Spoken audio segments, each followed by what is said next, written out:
भारत, जिथे विविधता हीच आपली ओळख आहे। एका बाजूला होळीचे रंग उधळले जात आहेत, तर दुसऱ्या बाजूला रमजानचे पवित्र उपवास सुरू आहेत। गल्लीत एका बाजूला गुलाल दिसतोय, तर दुसरीकडे इफ्तारच्या तयारीची लगबग। खऱ्या अर्थानं हा फूड एक्सप्लोरेशन आणि संस्कृतींच्या देवाणघेवाणीचा काळ आहे। पण याच उत्साहाच्या वातावरणात दिल्लीतील उत्तम नगरमधून एक सुन्न करणारी बातमी समोर येते। एका क्षुल्लक वादातून 26 वर्षाच्या युवकाची हत्या केली जाते, ज्याचं नाव आहे तरुण कुमार। ज्या सणांनी आपल्याला एकत्र आणायला हवं, त्याच सणांच्या निमित्तानं आपण एकमेकांचा जीव घेण्याइतपत आपली मजल जाते।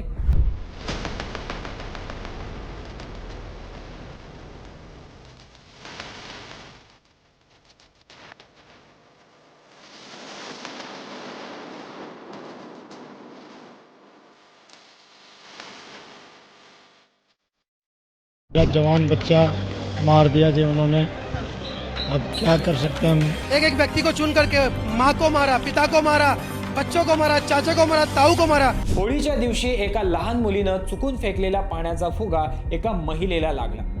हे निमित्त झालं, पण खरंच विचार करा, एका फुग्यामुळे कोणाचा जीव घेतला जाऊ शकतो का?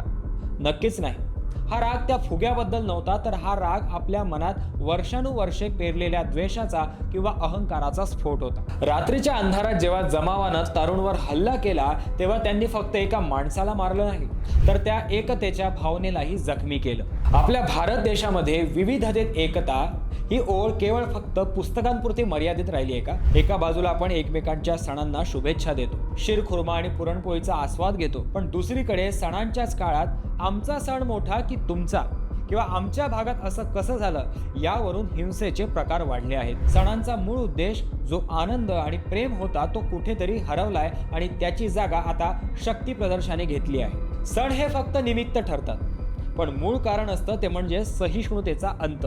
एकमेकांबद्दलचा अविश्वास, सोशल मीडिया आणि चुकीच्या माहितीमुळे दोन समुदायांमध्ये भीती आणि अविश्वासाचं वातावरण तयार झालं आहे। अहंकार, माझ्या सणावेळी तू असं कसं केलंस, हा अहंकार संवादाची दारे बंद करतो आणि परिणाम आज तरुणच्या घरात सूतक आहे। पण विचार करा, ज्यांनी हे केलं त्यांच्याही घरात आता कायमचा अंधार झाला आहे।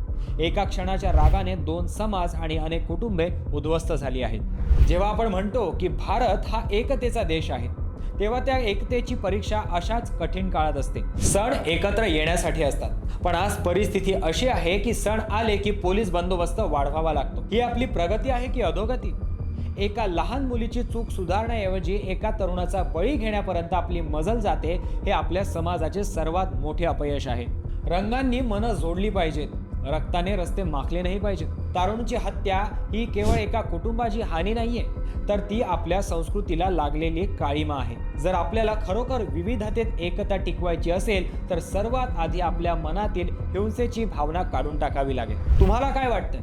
सण साजरे करताना आपण आपला संयम का गमावतोय? ही कट्टरता थांबवण्यासाठी आपण सामान्य नागरिक म्हणून काय करू शकतो? कॉमेंट्समध्ये आपल्या प्रतिक्रिया, आपले विचार नक्की मांडा। जागरूक रहा, माणुसकी जपा। धन्यवाद।